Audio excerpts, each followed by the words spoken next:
सर्वोच्च स्थान पर विराजमान मसारदे, प्रधाना आचार्य जी एवं सभी शिक्षकगण और उज्जवल भविष्य के सितारे,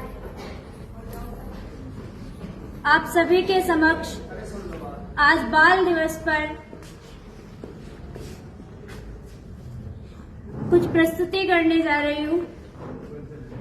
सर्वप्रथम अपने इन देश के उज्जवल भविष्य के सितारों को बाल दिवस की हार्दिक शुभकामनाएं।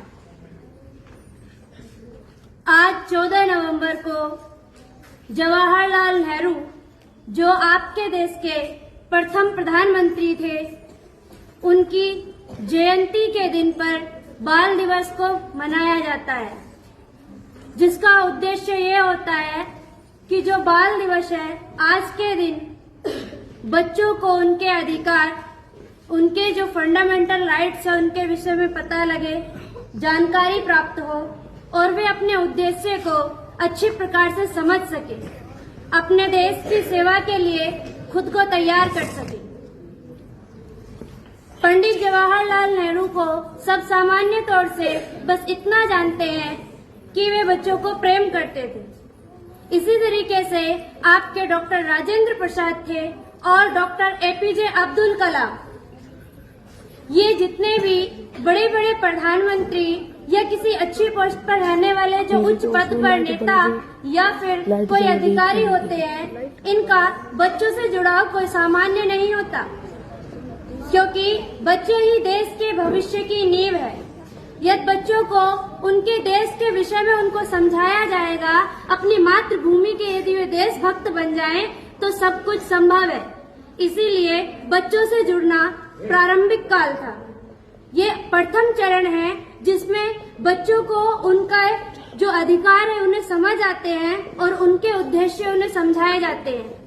हर बाल दिवस में वर्ष में एक बार जब बाल दिवस आता है तो उसका उद्देश्य केवल खेल कूद और प्रसन्नता से जुड़ा हुआ नहीं होता, बल्कि अपने उद्देश्य को, अपने कर्तव्य को पालन करने के लिए उनकी शिक्षा को ग्रहण करना भी जरूरी होता है, जिसका प्रथम चरण सबसे पहले शिक्षकों से जुड़ा होता है। क्योंकि बच्चे विद्यालयों में आकर शिक्षा ग्रहण करते हैं तो उनके शिक्षक जो गुरु के समान और गुरु होते हैं, वे उन्हें उनके उद्देश्य और कर्तव्यों का पालन करना सिखाते हैं। यहीं से बच्चे की जो सबसे मजबूत नींव होती है, यहीं से तैयार होती है। बाल दिवस का मतलब केवल यही नहीं है कि आज बाल दिवस है, खेलेंगे, कूदेंगे, मस्ती करेंगे, केवल इतना नहीं होता। बाल दिवस बहुत गहराइयों में लेकर जाता है। बाल दिवस अपने छोटे छोटे से नन्हे बाल, जिनको अभी खेल और मस्ती पता है, उनको देश का वो जवान या वो भक्त बना देता है जो बड़े बड़े वीर जवान हमारे देश में हुए, जैसे महाराणा प्रताप, छत्रपति शिवाजी और doctor APJ Abdul Kalam, Jawaharlal Nehru, doctor Rajendra Prasad. इस तरीके से बहुत सारे हमारे देश में इतने बड़े बड़े नेता, महापुरुष और शहीद हुए हैं, जिन्होंने आपके देश को बहुत ऊंचाइयों पर ले जाने के लिए संघर्ष किया है। और यदि ये संघर्ष अगर बीच में बंद हो जाए तो हमारा देश ध्वस्त होने में समय नहीं लगेगा। ये देश तुम्हारे कंधों पर है, इनका भविष्य जो है वो आप ही को संभालना है। इसीलिए आपको बाल दिवस के नाम पर, जिस दिन बाल दिवस होता है, आपके उद्देश्यों से जोड़ा जाता है। यहाँ आपके शिक्षक आपके पास है, किंतु आज के दिन आपके प्रधानमंत्री या फिर कोई विधायक या फिर कोई नेता जो आसपास में कॉलेज रहेंगे या स्कूल रहेंगे, उनमें युवा बच्चों से मिलेंगे, जिनको उनके उद्देश्य और कर्तव्यों की याद दिलाई जाएगी। कभी भी हमें टूटना नहीं चाहिए और अपने देश के लिए हमेशा खड़े रहना चाहिए। देशभक्ति केवल वो नहीं होती जो महासमर या रण में खड़े होकर अपने लहू को बहा दे या फिर तिरंगे का कफन पहनकर इस शहादत को प्राप्त कर ले। देशभक्ति वो होती है जो उस हवा को जिंदा रखे जो तिरंगे को लहराती है। देशभक्ति वो होती है जो उस भूमि को रखे, भूमि को सम्मान करे, जो जिस मिट्टी के कारण से ये देश बना है। देशभक्ति वो होती है जो अपने लहू की रगों में उन रवानियों को जिंदा रखे जो हमारे वीर पुरुषों को याद दिलाती है। हमेशा हमें अपनी वायु जो हमारे तिरंगे को लहराती है उसको महत्व देना चाहिए। हम अब केवल तिरंगे से जुड़ गए हैं, लेकिन अपनी हवाओं को हमने कहीं ना कहीं खो दिया है, जिसके लिए हमें अपने पर्यावरण पर ध्यान देना पड़ेगा। किंतु हम पर्यावरण पर ध्यान न देके केवल देशभक्ति को कुछ चीजों से देखने लगे हैं। तिरंगा, यदि हवाएं नहीं होंगी तो हमारा तिरंगा कभी नहीं लहराएगा। और हमारे अंदर हमेशा एक जज्बा होना चाहिए। विद्यार्थियों का जो जीवन है वो एक तपस्या है और इसको खूब आगे बढ़ाना चाहिए। जैसे एक बार आपके प्रधानमंत्री ने डॉक्टर एपीजे अब्दुल कलाम को भी एक फोन किया था, जिसमें डॉक्टर एपीजे अब्दुल कलाम एक शिक्षक के रूप में कार्य किया करते थे, किंतु उन्होंने वो कॉल उठाकर कह दिया था कि मैं अभी शिक्षण कार्य कर रहा हूँ, मैं पढ़ा रहा हूँ और मैं आपकी कॉल रिसीव नहीं कर पाऊंगा। तो वे वहां से चले गए, यानी बाद में कॉल करनी पड़ी थी उनको। और उसके बाद आपके डॉक्टर एपीजे अब्दुल कलाम आपके देश में एक राष्ट्रपति पद पर नियुक्त हुए थे।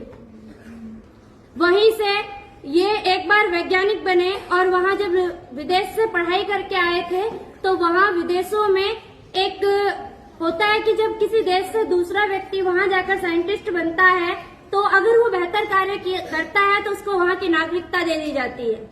किंतु इनको भी नागरिकता का ऑफर मिला, किंतु ये छोड़कर आ गए थे। उन्हें कहा गया था कि आपकी सैलरी पेमेंट काफी बढ़ा दी जाएगी, लेकिन आपको हमारे देश में रुककर यहाँ पर कार्य करना पड़ेगा और अपनी देश की नागरिकता को छोड़ना पड़ेगा। हमारे देश के युवा वो हैं जिन्होंने डॉक्टर एपीजे अब्दुल कलाम ने उसी क्षण मातृभूमि से समझौता नहीं किया और कहा कि मेरी मातृभूमि केवल भारत माता है और माता एक होती है, मैं कभी उसको बांट नहीं सकता। करोड़ों की पेमेंट उनको ठुकरा कर अपने देश में आए और जिस समय अपने देश में आए 150 मिसाइलें बनाई। साइंटिस्ट हंसे थे उन पर कि क्या करेगा भारत जाकर, वहां तो कुछ भी नहीं है। 150 मिसाइलें बनाई और पेड़ों से बांधकर इस तरह उड़ा दी कि पूरी दुनिया देखती रह गई। उसके बाद परमाणु बम, इसरो, इन सब की स्थापना जो हुई थी वो बहुत ऊंचाइयों पर चली गई। इसी तरीके से आपके देश के लिए बहुत कुछ योगदान दिया है। इसको कहने का मतलब केवल ये नहीं है कि मैं इसको बस बताना चाहती हूँ।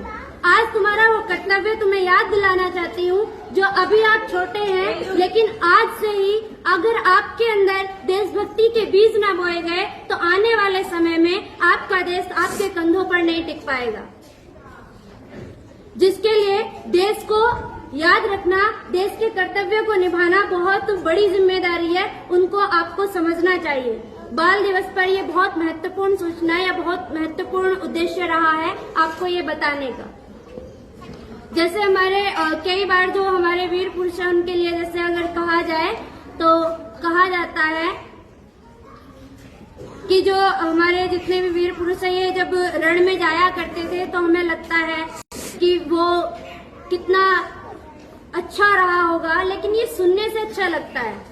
लेकिन जब पता लगती है ना कि युद्ध भूमि में हुआ क्या था, वो खड़े खड़े कांप जाते हैं। इसके बाद आपको एक छोटी सी प्रस्तुति देना चाहूंगी। तू ठान ले तो मुश्किलें भी तुझसे हार जाएंगी, तू ठान ले तो मुश्किलें भी तुझसे हार जाएंगी, हौसले से तेरे आंधियां भी घबराएंगी, हौसले से तेरे आंधियां भी घबराएंगी, मंजिलों की राहों में कांटे जो मिले अगर, मंजिलों की राह में कांटे जो मिले अगर, हारना नहीं है तुझको कितनी भी कठिन डगर, हारना नहीं है तुझको कितनी भी कठिन डगर, पत्थरों के ढेर से, पत्थरों के ढेर से है मोती तुझको खोजना, पत्थरों के ढेर से है मोती तुझको खोजना, कांच बनना है या हीरा ये है तुझको पहचानना, पत्थरों के ढेर से, पत्थरों के ढेर से है मोती तुझको खोजना, कांच बनना है या हीरा ये है तुझको सोचना, कौन क्या है कह रहा ये सोचना तू छोड़ दे, कौन क्या है कह रहा ये सोचना तू छोड़ दे, जीत है तेरी तू जिंदगी को मोड़ दे, जीत है तेरी तू जिंदगी को मोड़ दे। दृढ़ता से भरा हुआ ये चित्त तेरा कह रहा, दृढ़ता से भरा हुआ ये चित्त तेरा कह रहा। वृक्ष वट का हूँ, वृक्ष वट का हूँ, विशाल छांव सबको दे रहा। तू ठान ले तो मुश्किलें भी तुझसे हार जाएंगी, तू ठान ले तो मुश्किलें भी तुझसे हार जाएंगी। हौसलों से तेरे आंधियां भी घबराएंगी, हौसलों से तेरे आंधियां भी घबराएंगी। कौन क्या है कह रहा ये सोचना तू छोड़ दे, कौन क्या है कह रहा ये सोचना तू छोड़ दे। जीत है तेरी तू जिंदगी को एक मोड़ दे, जीत है तेरी तू जिंदगी को एक मोड़ दे। सृष्टि के हर एक कण का गर्व है तू जान ले, सृष्टि के हर एक कण का गर्व है तू जान ले। वक्त कितना कीमती है ये तू पहचान ले, वक्त कितना कीमती है ये तू पहचान ले। तू ठान ले तो मुश्किलें भी तुझसे हार जाएंगी, हौसले से तेरे आंधियां भी घबराएंगी। तू थक गया, तू थक गया, तू थम गया, तू आगे न बढ़ पाएगा। थक गया, तू थम गया, तू आगे न बढ़ पाएगा। जन्म है मनुष्य बन के कुछ तो करके जाएगा, जन्म है मनुष्य बन के कुछ तो करके जाएगा। हार का जो भय है तुझसे तज, हार का जो भय है तुझको तज के उसको आगे बढ़, हार का जो भय है तुझ में तज के उसको आगे बढ़। रक्त की हर बूंद से देश का तू नाम कर, हार का जो भय है तुझ में तज के उसको आगे बढ़। रक्त की हर एक बूंद से देश के तू नाम कर। तू ठान ले तो मुश्किलें भी तुझसे हार जाएंगी, हौसले से तेरे आंधियां भी घबराएंगी।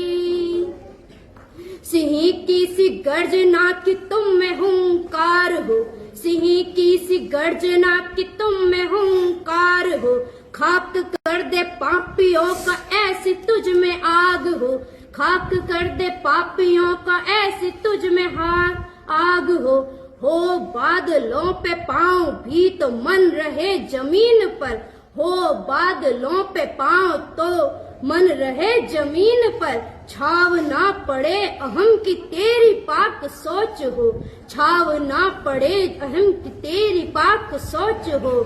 मंजिलों की राह में जो कांटे मिलेंगे अगर, मंजिलों की राह में कांटे जो मिलेंगे अगर।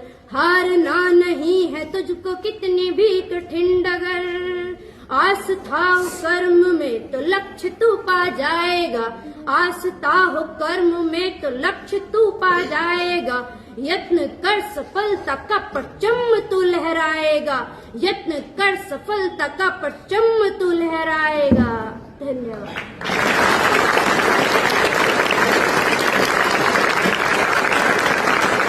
चाहिए आपके अंदर अपने देशभक्ति केवल सीमाओं पर जाकर नहीं होती, तुम्हारे अंदर हौसले हैं, तुम वो बुलंद ताकत हो जो ईश्वर ने तुम्हें दी है। खुद को पहचानो और आगे बढ़ो, कभी टूटना मत। अगर लगे कि जिंदगी जा रही है, हमारे पास केवल दुख ही दुख है, तो सोचना तुम्हें ईश्वर बहुत आगे बढ़ा रहा है। याद रखना, हीरा कभी तरासे बिना नहीं बनता, कोयले की खान में तो केवल एक कंकड़ के बराबर होता है, लगातार कटता है जब वो चमकता है। सोना भी केवल 24 कैरेट का सोना होता है, उसमें पहले भी वो ऐसा सोना नहीं होता। सोना भी पिघलाया जाता है, तब जाके आभूषण बनता है, तब जाके एक राजा महाराजा उसको शीश पर राज मुकुट के तरह धारण करता है। तो हमेशा आगे बढ़ते रहना। अब आपके अंदर इतना बुलंद हौसला है कि आप जो चाहे वो कर सकते हो।